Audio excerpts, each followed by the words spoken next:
बिस्मिल्लाहिर्रहमानिर्रहीम अस्सलाम वालेकुम दोस्तों की हाल चाल ने तुहाडे। असीं अज तुहाडे वास्ते बहुत ही अहम वीडियो लैके आए हैं। पानी का जिहड़ा लैवल है बहुत डूंगा चला गया है ते बिजली बहुत महंगी हो गई है।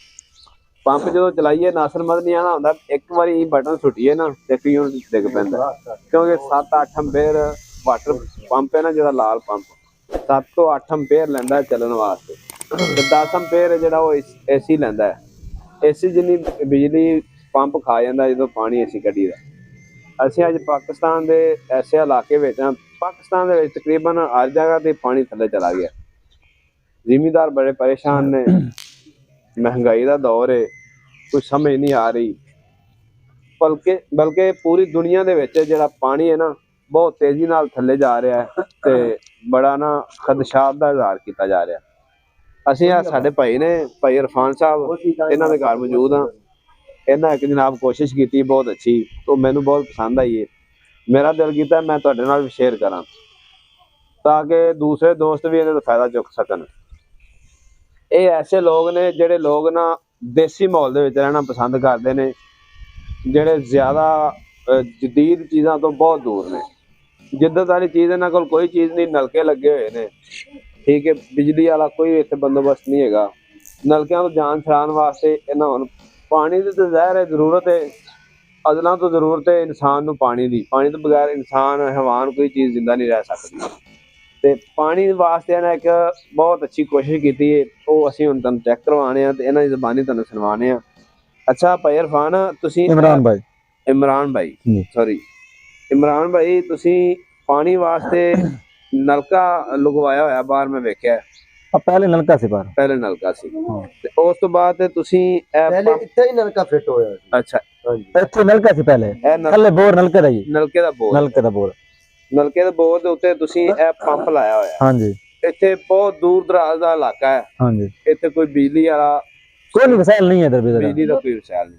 साडे एमपी एमएलए जिहड़े वोट लेके चले जांदे बाद उन्हां ने कोई तवज्जो नहीं दिंदे। हां बिजली देवांगे, वोट जिले लेके चले गए फिर वापस मुड़ के आंदे ही नहीं, बिजली नहीं साडे कोल। ए तुसीं इहनूं चलांदे जे, इहनूं किवें चलांदे जे?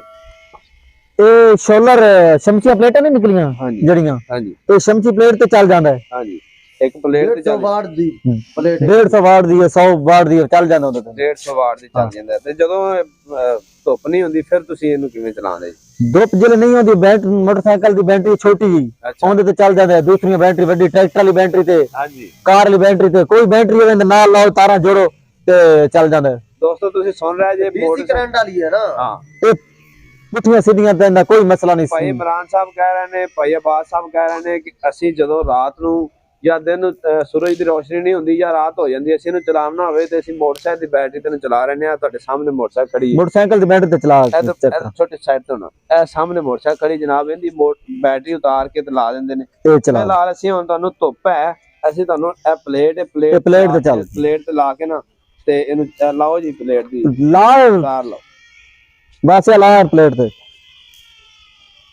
साइड ते बेचारा की पिया करने तू, इहनूं थोड़ी धुप साइड तो लाओ जी नाज़रीन, क्या साइड तो चलाओ चलाओ चलाओ। और तू पर प्लेट में सेट कर ले पूरे उते। अच्छा चुक रहा ए बिल्कुल अद्धी प्लेट ते धुप लगदी पई, उधर जरा चेक करवाओ जी, अद्धी प्लेट ते धुप लग रही है, इधर भी बखाओ। अच्छा भाई इमरान, जदों पूरी प्लेट धुप दे विच हुंदी उदों तो पानी बहुत दूर तक, बड़ा दूर तक नाले तक प्रेशर मारदा है, दीवार में टक्कर मारदा है, बड़ा पानी है। पानी माशाल्लाह बड़ा होता है सोलर प्लेट दा, डीसी करंट वाला सिस्टम है ना। थोड़ा कोई नहीं में पैसे कोई तकरीबन 1500-1600 का पहले आ जाने भी, हुण को थोड़ा जिहा महंगा होया। हां तो है कोई 4000-4500 ये भाईजान तुसीं आ वेख सकदे जे, ए टेक्नोलॉजी है। तुसीं अगर ए खरीदना होवे ते असीं तुहानूं इहदे विच WhatsApp नंबर दे देवांगे जिसमें भैया ने खरीदा है। तुसीं इहनूं 30-40 फुट ते भी लाओगे ना ते पानी कढेगा, एक प्लेट ते चलेगा। साढ़े को 20 फुट ते कढ रही है पानी, 20 फुट ते। 20 अच्छा हां 20-25 फुट प्लेट है, अद्धी प्लेट धुप दे विच, हां अद्धी प्लेट ते धुप लगदी पई ते ए चलदी पई। इहदा मतलब एक प्लेट है 2-3 पंप चला सकदी, 2-3 पंप चला सकदी सुकून नाल। अच्छा दोस्तों, तुसीं अगर लाना चाहते जे, तुसीं एक प्लेट ते पंप चला सकदे जे, तुसीं बिजली दे बिल तो बच सकदे जे। ए सारा दिन कोई नहीं, जिन्ने मर्जी चला जो, सारा दिन चलती रहती है, सारा दिन प्लेट जो सूरज चला जाए नाल बैटरी ला देने नाज़रीन देख सकदे, कोई बैटरी नहीं लगी हुई है, तुहाडे सामने प्लेट है हाँ प्लेट ਸਾਈਡ ਤੋਂ ਨਾ ਜਰਾ ਪਿੱਛੋਂ साइड से जा तबस्सुम साइड से हो जा यार साइड से ਇਹ ਤੁਸੀਂ ਵੇਖ ਸਕਦੇ ਜੇ ਪਲੇਟ ਤੁਹਾਡੇ ਸਾਹਮਣੇ ਲੱਗੀ ਹੋਈ ਹੈ, ਕੋਈ ਬੈਟਰੀ ਨਹੀਂ ਲੱਗੀ ਹੋਈ। ਇਹ ਸਾਹਮਣੇ ਤੁਹਾਡੇ ਪੰਪ ਚੱਲ ਰਿਹਾ, ਮਾਸ਼ਾਅੱਲਾ ਕਿੰਨਾ ਪਾਣੀ ਕੱਢਦਾ ਪਿਆ ਤੇ ਮੇਰਾ ਤਾਂ ਦਿਲ ਕਰਦਾ ਪਿਆ ਨਹਾ ਲਵਾਂ ਇੱਥੇ। पानी बड़ा ਸਾਰਾ ਦਿਨ ਭਾਵੇਂ ਚੱਲ ਰਵੇ ਕੋਈ ਟੈਨਸ਼ਨ। ਇਹ ਬੂਟੇ ਲਾਏ ਨੇ ਹਾਂਜੀ ਕਿੰਨੂਆਂ ਦੇ, ਫਰੂਟਰਾਂ ਦੇ, ਮੌਸਮੀਆਂ ਨੂੰ ਪਾਣੀ ਖੇਲਾਂ ਬਣਾ ਕੇ ਨਾ ਇਹ ਪਾਣੀ ਵਿੱਚ ਛੱਡੇ ਹੋਏ। ਬਹੁਤ ਮਜ਼ਾ ਆ ਰਿਹਾ, ਬਹੁਤ ਬਹੁਤ। पहले तो खर्चा ही बड़ा सी, पीटियां सी रखते थे साडे कोल ने पट्ठियां वाली पीटियां ओ 6 पावर दी ਅੱਛਾ ਤੁਸੀਂ ओ लाने होंदे ते बेल्ट दे ते चलाने सा ते डीजल ब्याज तक 6-7 लीटर दिन दा डीजल खा जांदी लीटरी। फिर ये निकले साडी जान छुट गई ਲਾਈਆਂ ਥੋੜੀਆਂ ਬਹੁਤੀਆਂ ਇਹਦੇ ਤੇ ਫਿਰ ਧਿਆਨ आंदे ते सब्जी आंदे ते पिलाने। ਪਾਣੀ ਚ ਨਾਲੀ ਬਣਾਈ ਹੋਈ ਹੈ। ਨਾਜ਼ਰੀਨ ਅਗਰ ਤੁਹਾਨੂੰ ਵੀਡੀਓ ਅੱਛੀ ਲੱਗੀ ਹੈ ਤਾਂ ਵੀਡੀਓ ਨੂੰ ਲਾਈਕ ਤੇ ਸ਼ੇਅਰ ਜ਼ਰੂਰ ਕਰਨਾ। ਅਗਰ ਕਿਸੇ ਭਾਈ ਨੂੰ ਇਹ ਵਾਲਾ ਪੰਪ ਚਾਹੀਦਾ ਹੈ, ਇਹ ਇੱਕ ਪਲੇਟ ਤੇ ਚੱਲ ਜਾਏਗਾ ਜਿੱਥੇ ਵੀ ਵਾਟਰ ਲੈਵਲ ਹੈਗਾ। ਇਹ ਇਨਸ਼ਾਅੱਲਾ ਇੱਕ ਪਲੇਟ ਲਾਓਗੇ, ਇਹ ਵਾਲਾ ਪੰਪ ਲਾਓਗੇ। ਥੋੜਾ ਨਜ਼ਦੀਕ ਤੋਂ ਵਿਖਾਓ ਜੀ, ਥੋੜਾ ਨਜ਼ਦੀਕ ਤੋਂ ਵਿਖਾਓ। ਇਹ ਪੰਪ ਹੈ, ਕੋਈ ਇਹਦਾ ਖਤਰਾ ਵੀ ਨਹੀਂ ਵੀ ਤੁਹਾਨੂੰ ਇਹਦਾ कोई खतरा नहीं, ਸ਼ਾਰਟੇਜ ਹੋਵੇਗੀ ਜਾਂ शार्टेज नहीं लगदी यानी तारा दे हाथ लाओ बेशक तुसा जेदे पास मर्दे कोई बिजली नहीं ਹਾਂ ते डीसी करंट है।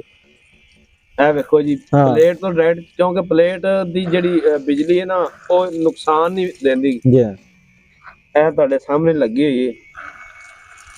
ਇੱਕ ਮੈਂ ਤੁਹਾਨੂੰ ਹੋਰ ਚੀਜ਼ ਦੱਸ ते अगे हट जाओ, सोलर दे अगे हट जाओ ना, सोलर ते सूरज तुसी अगे खड़ गए ने सारे, ਹਾਂ ਅੱਛਾ अगे हट जाओ। ਜਿਹੜਾ solar 1 to 5 ਦੇ ਵਿੱਚ ਸਲਫ ਲੱਗਾ ਹੁੰਦਾ ਨਾ, हां 1 to 5 ਸਲਫ ਸਟਾਰਟ ਆਇਆ ਨਾ, ਉਹਦੇ ਵਿੱਚ ਜਿਹੜਾ ਸਲਫ ਨੂੰ ਗੇੜਨ ਵਾਸਤੇ ਮੋਟਰ ਲੱਗੀ ਹੁੰਦੀ ਹੈ ਨਾ, ਉਹ ਸਾਈਜ਼ ਦੀ ਮੋਟਰ ਇਹਨੂੰ ਲੱਗੀ ਹੋਈ। हां मोटर पे छोटी मोटर ਵਿੱਚ हां। ਵੀਡੀਓ ਅੱਛੀ ਲੱਗੇ ਤਾਂ ਵੀਡੀਓ ਨੂੰ ਲਾਈਕ ਤੇ ਸ਼ੇਅਰ ਕਰਨਾ, ਕਮੈਂਟ ਜ਼ਰੂਰ ਕਰਨਾ। ਅਸੀਂ ਆਪਣੀ ਡਿਸਕ੍ਰਿਪਸ਼ਨ ਦੇ ਵਿੱਚ ਤੁਹਾਨੂੰ ਲਿੰਕ ਦੇ ਦਿਆਂਗੇ। ਇਹ ਭਾਈ ਤੁਸੀਂ ਜਿੱਥੋਂ ਖਰੀਦਣਾ ਚਾਹੋ ਉਹਨਾਂ ਦਾ ਨੰਬਰ ਦੇ ਦਿਆਂਗੇ। ਸਾਡਾ ਚੈਨਲ ਵਿਜ਼ਿਟ ਕਰੋ, ਸਬਸਕ੍ਰਾਈਬ ਕਰੋ, ਦੋਸਤਾਂ ਨਾਲ ਸ਼ੇਅਰ। ਸਾਡੇ ਅੱਡੇ ਰਫੀਕਾਬਾਦ ਤੋਂ ਮਿਲ ਜਾਂਦੇ ਨੇ, ਅਫਰੀਕਾ ਰਫੀਕਾਬਾਦ ਅੰਡਾ ਚੌਕ ਦੇ ਮੁੰਡੇ ਤੋਂ ਮਿਲ ਜਾਂਦੇ ਨੇ। ਪਤਾ ਦੱਸ ਦਿਓ ਜੀ, ਪੂਰਾ ਪਤਾ ਹੈਗਾ ਜੀ। ਇਹ ਜ਼ਿਲ੍ਹਾ ਲਈਆ, ਜ਼ਿਲ੍ਹਾ ਲਿਆ ਤਹਿਸੀਲ ਤਿਬਾਰਾ, ਅੱਡਾ ਰਫੀਕਾਬਾਦ, ਤਰਕੂ ਅੱਡਾ ਵੀ ਹੈ, ਰਫੀਕਾਬਾਦ, ਰੁਕਨਾਬਾਦ, ਇਸੇ ਅੱਡੇ ਤੇ ਲੱਭ ਜਾਂਦੇ ਨੇ ਮਜ਼ਾਲ। ਇੱਥੋਂ ਤੁਸੀਂ ਜਨਾਬ ਇਹ ਖਰੀਦ ਸਕਦੇ ਜੀ। ਤੇ ਨਲਕੇ ਲਾਉਣ ਵਾਲਾ ਮਿਸਤਰੀ ਨੂੰ ਸੈੱਟ ਕਰ ਲੈਂਦਾ, ਹੋਰ ਕੋਈ ਮਿਸਤਰੀ ਕੋਈ ਇਲੈਕਟ੍ਰੀਸ਼ੀਅਨ ਦੀ ਕੋਈ ਜ਼ਰੂਰਤ ਨਹੀਂ। ਨਲਕੇ ਜਿਹੜੇ ਨਹੀਂ ਮਿਸਤਰੀ ਲਾਉਂਦੇ, ਨਲਕੇ ਬੋਰ ਕਰਦੇ ਨੇ, ਉਹਨਾਂ ਨੇ ਇੱਥੇ ਫਿੱਟ ਕੀਤਾ ਸਾਡਾ। ਲੋ ਸਰ, ਬਹੁਤ ਸ਼ੁਕਰੀਆ ਜੀ ਅਫਰ ਸਾਹਿਬ, ਤੁਹਾਡਾ ਬਹੁਤ ਸ਼ੁਕਰੀਆ ਜੀ। ਇਹ ਬੰਦ ਕਰ ਸਕਦੇ ਕਿ ਇਹ ਚੱਲਣ ਦੇਈਏ? ਕਰ ਦਿਓ ਬੰਦ। ਬੰਦ ਕੀ ਕਰਨਾ, ਕੋਈ ਮਸਲਾ ਨਹੀਂ। ਇੱਥੇ ਡੀਜ਼ਲ ਦਾ ਕੋਈ ਖਰਚਾ, ਚੱਲਣ ਸਾਰਾ ਦਿਨ ਚੱਲਦੀ ਅੱਗੇ। ਇਹ ਤੁਹਾਨੂੰ ਕੋਈ ਖਤਰਾ ਨਹੀਂ ਹੈਗਾ, ਕੋਈ ਖਰਚਾ ਨਹੀਂ ਹੈਗਾ, ਤਾਂ ਇਹ ਤੁਹਾਨੂੰ ਇਹ ਚੱਲਣ ਦੇ ਯਕਦਮ ਚੱਲਦੀ ਸਰ ਰਹਿੰਦੀ ਜੀ ਤੁਸੀਂ ਭਾਵੇਂ ਤੇ ਘੰਟਾ ਹੀ ਨਾ ਹੋਏ, ਕੋਈ ਪਾਣੀ ਨਾ ਗੱਸੀ। ਇਹ ਕੋਈ ਪੁਆਇੰਟ ਤੇ ਕੋਈ ਬਿਜਲੀ ਵਾਲਾ ਸਿਸਟਮ ਕੋਈ ਇੰਨਾ ਬਿੱਲ ਆਣਾ ਯਾਰ, ਇੰਨੇ ਸਾਨੂੰ ਪੈਸੇ ਦੇਣੇ ਪੈਣੇ ਨੇ, ਉਹ ਗੱਲ ਕੋਈ ਨਹੀਂ ਹੈਗੀ ਵੀ। ਜੋ ਉਹ ਤੁਹਾਡੇ ਕੋਲ ਕੋਈ ਗੁੰਜਾਇਸ਼ ਹੋ ਤਾਂ ਦਿੱਤੀ ਬਜਾ ਆ ਗਿਆ ਸੁਝਾਵ ਵਾਲੀਆਂ ਗੱਲਾਂ। ਠੀਕ ਹੈ ਜੀ।